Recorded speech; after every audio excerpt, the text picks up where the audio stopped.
For the first time in more than 2 years, the U.S. Drought Monitor is no longer listing Texas in the category of exceptional drought. That is the worst of the 5 drought categories. Fox 7's Jennifer Kendall is following this story. She's live at Lake Travis with details about the lake levels there. Jennifer?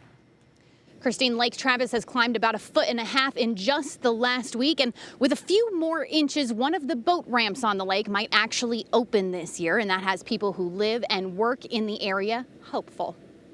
For those who saw Lake Travis before the drought, the view this year has been kind of sad. It's more than sad, it's devastating.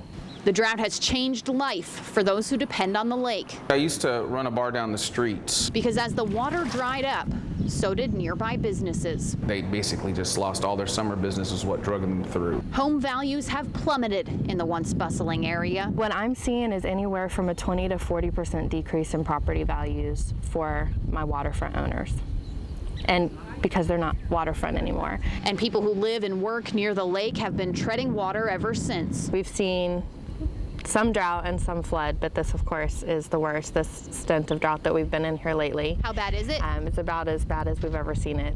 But this week, a glimmer of hope. It looks like it's come up at least a couple feet in the last few days. Spring rains brought the lake up to 630.8 feet, the highest it's been since April of 2013. The rain is helping some. We've noticed that it's come up a little bit. There are certain areas of the lake where you can tell. The additional water means the Travis County Parks Department may be able to open a boat ramp on the lake for the first time this year. We actually drove out here today to see if it was open yet. The Parks Department says they're still 3 or 4 inches away from opening Tournament Point boat ramp at Pace Bend Park. When the ramps are open and the park is usable, it's pretty crazy. We tend to stay off the roads and that kind of thing because it gets pretty crowded and everybody's out here having a good time. But if and when it does open, it could bring a much needed boost to the struggling economy. We don't really know what to expect, but anticipation tells us that we're going to be very busy once people find out that that ramp is open for sure. People here hope with a bit more rain this year, this could be the beginning of the end of a very thirsty Lake Travis.